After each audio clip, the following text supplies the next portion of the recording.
Hello viewers, আজ আমরা section 21 two section 29 of ভারতীয় নাগরিক সুরক্ষা সংহিতা যেটি ডিসকাস করেছে power of courts under chapter 3 এটি ডিসকাস করব। সেকশন 21 বলেছে courts by which offences are ট্রায়াবল।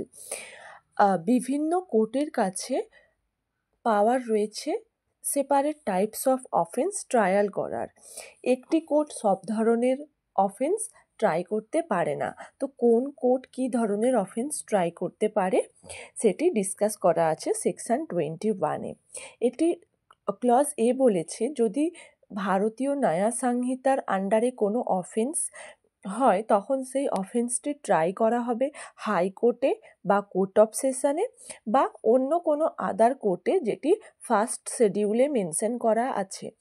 এবং যদি সেকশন 64 টু 71 অফ ভারতীয় ন্যায় সংহিতায় কোনো অফেন্স হয় সেই অফেন্সের ট্রায়াল যতটা দূর সম্ভব একজন ওম্যান জাজ দ্বারা ট্রায়াল হবে। এবং ক্লজ বি বলেছে শুধু তো একটি ল নয় যে ভারতীয় ন্যায় সংহিতা একটি ক্রিমিনাল ল নয়, আরও অনেক রকম অফেন্স হতে পারে, অনেক ল রয়েছে। তো ভারতীয় ন্যায় সংহিতা ছাড়া অন্য কোনো অফেন্স অন্য কোনো লয়ের আন্ডারে যদি হয় তাহলে যেই কোর্টের কথা সেখানে মেনশন আছে সেই কোর্ট দ্বারা ট্রায়াল হবে। এবং যদি কোনো কোর্টের কথা মেনশন না থাকে তখন হাইকোর্ট দ্বারা হবে, অথবা ফার্স্ট শিডিউলে যে কোর্টের কথা মেনশন করা আছে যেটা দ্বারা ট্রায়াল হওয়া উচিত সেই কোর্ট দ্বারা অফেন্সটি ট্রায়াল হবে। সেকশন 22 ডিসকাস করেছে হাইকোর্ট এবং কোর্ট অফ সেশন কোন ধরনের সেন্টেন্স পাস করতে পারে, বা এটি বলে ক্লজ 1 বলেছে হাইকোর্ট যে কোনো সেন্টেন্স পাস করতে পারে কিন্তু সেটি ল দ্বারা অথরাইজড হতে হবে। এবং ক্লজ বি বলেছে সেশন জাজ বা অ্যাডিশনাল সেশন জাজ যে কোনো সেন্টেন্স পাস করতে পারে যেটি ল দ্বারা অথরাইজ, বাট ওনারা ডেথ সেন্টেন্স পাস করার জন্য আগে হাইকোর্টের কনফার্মেশন নিতে হবে। এবং সেকশন 23 ডিসকাস করেছে ম্যাজিস্ট্রেট কী ধরনের সেন্টেন্স পাস করতে পারে। তো প্রথমে court of chief judicial magistrate, উনি যে কোনো ধরনের সেন্টেন্স পাস করতে পারেন যেটি ল দ্বারা অথরাইজড, কিন্তু উনি ডেথ সেন্টেন্স, লাইফ ইমপ্রিজনমেন্ট অথবা ইমপ্রিজনমেন্ট এক্সিডিং 7 ইয়ার্স এগুলো পাস করতে পারেন না। 7 বছরের কম পর্যন্ত উনি সেন্টেন্স পাস করতে পারেন ল দ্বারা অথরাইজ হলে।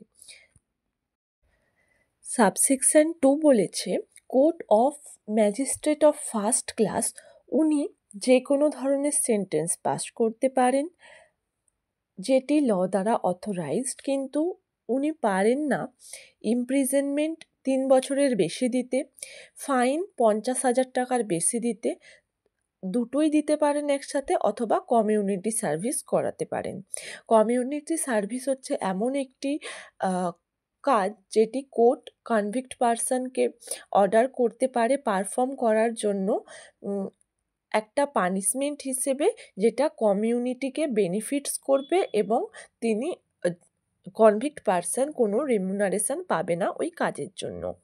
সাবসেকশন 3 বলেছে court of magistrate of first class sentence pass করতে পারে না 1 বছরের বেশি এবং 10,000 টাকার বেশি ফাইন ইম্পোজ করতে পারে না। একসাথে দুটো করতে পারে, 1 বছরের কম ইমপ্রিজনমেন্ট আর 10,000 টাকার কম, একসাথে দুটো, এবং কমিউনিটি সার্ভিস করাতে পারেন কনভিক্ট পারসনকে দিয়ে।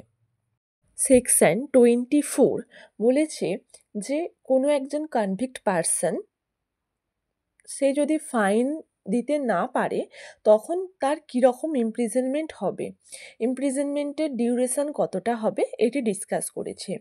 প্রথমে বলেছে কোর্ট অফ ম্যাজিস্ট্রেট ফাইনের ডিফল্টে ইমপ্রিজনমেন্ট দিতে পারে ওই টার্ম অনুযায়ী, কিন্তু প্রভিসো বলেছে যে ম্যাজিস্ট্রেট যে ইমপ্রিজনমেন্টটা দেবেন সেটা যেন 23-তে ম্যাজিস্ট্রেটের যে পাওয়ার আছে সেই পাওয়ারের বেশি না হয়ে যায়। যেমন জুডিশিয়াল ম্যাজিস্ট্রেট অফ ফার্স্ট ক্লাসের পাওয়ার রয়েছে 3 বছর পর্যন্ত দেওয়ার, উনি 3 বছরের বেশি ইমপ্রিজনমেন্ট দিতে পারবেন না।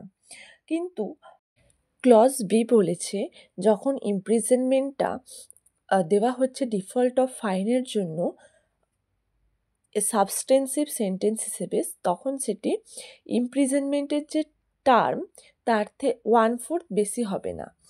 যেমন সেকেন্ড ক্লাস ম্যাজিস্ট্রেটের পাওয়ার রয়েছে 1 বছরের পানিশমেন্ট ইমপ্রিজনমেন্ট দেওয়ার, তো 1 বছর সমান 12 বছর, 12 ইন্টু 1/4 করলে 3 মাস। সেকেন্ড ক্লাস ম্যাজিস্ট্রেট 3 মাসের বেশি ইমপ্রিজনমেন্ট দিতে পারবেন না। ইমপ্রিজনমেন্ট যখন দেওয়া হয় ফাইন দিতে না পারার কারণে আন্ডার সেকশন 24, তখন কিন্তু সেটি সাবস্টেন্সিভ সেন্টেন্সের সাথে দেওয়া হতে পারে, এটি বলেছে সাবসেকশন 2। সেকশন 25 অফ ভারতীয় নাগরিক সুরক্ষা সংহিতা বলেছে যখন কোনো একটি পার্সনকে কনভিক্ট করা হয়েছে একটি ট্রায়ালে বিভিন্ন ধরনের অফেন্সের জন্য, মানে 2 বা তার বেশি অফেন্সের জন্য, তখন কোর্ট ওই সেভারেল অফেন্সের জন্য সেভারেল পানিশমেন্ট দিতে পারে এবং ওই অফেন্সের জন্য পানিশমেন্ট দেবে considering the gravity of offence, ওই অফেন্সটা কতটা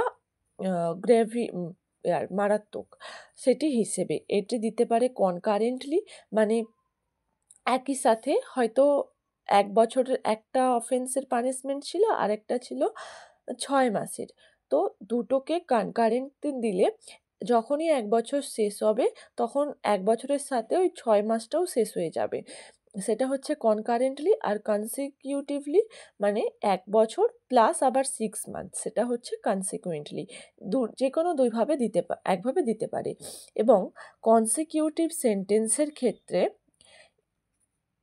কোর্ট অর্ডার দেবে না যে ওই পার্সনটাকে ট্রায়ালের জন্য হাইয়ার কোর্টে পাঠানোর জন্য, শুধুমাত্র এই কারণে যে ভিন্ন অফেন্সের যে টোটাল পানিশমেন্ট রয়েছে সেটি বেশি হয়ে যাচ্ছে। একটা অফেন্সের জন্য ম্যাজিস্ট্রেট যে পানিশমেন্টটা দেওয়ার জন্য কম্পিটেন্ট তার বেশি। ধরুন judicial magistrate of second class punishment দিতে পারে কত বছর পর্যন্ত, 1 বছরের পর্যন্ত, কিন্তু ওটা যদি 3টে অফেন্স মিলিয়ে 1 বছরের বেশি হয়ে যাচ্ছে বলে সেটা যে হাইয়ার কোর্টে চলে যাবে এরকম হবে না। এবং প্রভিসো বলেছে যে কোনো পার্সেন্টের ইমপ্রিজনমেন্ট 20 ইয়ার্সের বেশি হবে না, 20 বছরের বেশি হবে না।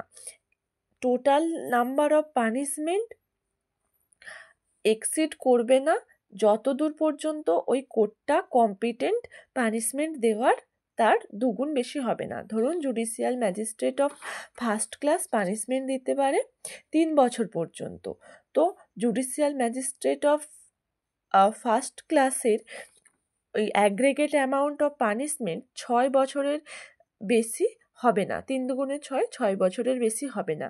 যখন কোনো একটা পার্সন কনভিক্টেড পার্সন অ্যাপিল করেছে তখন কনসিকিউটিভ সেন্টেন্সে ওই অ্যাগ্রেগেট পানিশমেন্টটা তার একটা সিঙ্গেল সেন্টেন্স হিসেবেই ধরা হবে। সেকশন 26 বলেছে মোড অফ কনফারিং পাওয়ার।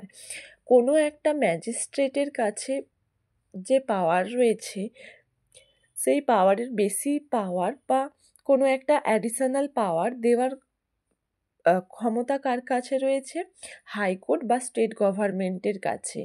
সেই পার্সনটাকে কিভাবে দেবে? অর্ডার করে তার নাম হিসেবে দিতে পারে, এমপাওয়ার করতে পারে, বা তার যে অফিস রয়েছে সেই অফিসে এমপাওয়ার করতে পারে। এবং সাবসেকশন 2 বলেছে ওই সমস্ত অর্ডার কখন থেকে এফেক্টে আসবে? যখন যাকে দেওয়া হয়েছে যেই পার্সনটাকে তার কাছে কমিউনিকেট হবে যেই ডেট থেকে, সেই ডেট থেকে। এবং সাবসেকশন 27 বলেছে কোনো গভর্নমেন্ট পার্সন কোনো একটা গভর্নমেন্ট সার্ভিসে কোনো একটা লোকাল এরিয়ায় তার পোস্ট আছে এবং সে অ্যাডিশনাল পাওয়ার পেয়েছে হাইকোর্ট বা স্টেট গভর্নমেন্টের দ্বারা, একটা ইকুয়াল অফিসে ওই সেম নেচারের এবং সেম লোকাল এরিয়ারই মতো অন্য একটা লোকাল এরিয়াতে সেম স্টেটে, তখন তার আগে যে পাওয়ারটা ছিল অন্য একটা লোকাল এরিয়াতে এক্সারসাইজ করার জন্য, সেই সেম পাওয়ারই থাকবে তাকে যেই লোকাল এরিয়াতে দেওয়া হয়েছে সেখানে এক্সারসাইজ করার জন্য।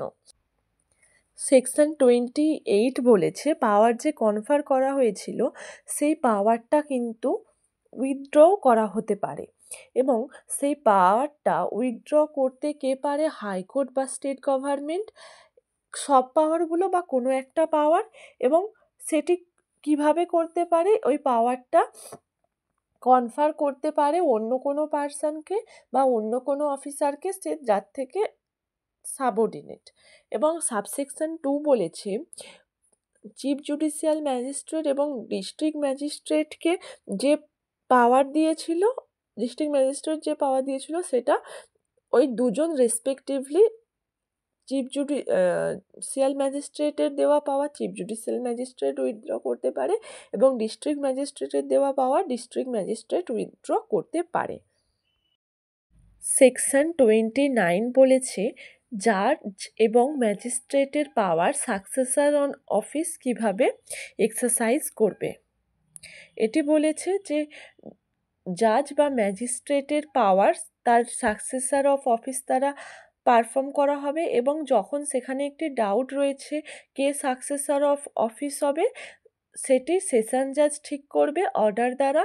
এবং সাবসেকশন 3 বলেছে কোনো একটি ম্যাজিস্ট্রেটের ক্ষেত্রে সাকসেসর অফিস কে হবে সেটি নিয়ে ডাউট থাকলে সেটি চিফ জুডিশিয়াল ম্যাজিস্ট্রেট বা ডিস্ট্রিক্ট ম্যাজিস্ট্রেট অর্ডার দ্বারা ঠিক করে দেবেন, এবং তাকেই ডিমড সাকসেসর ইন অফিস ধরা হবে।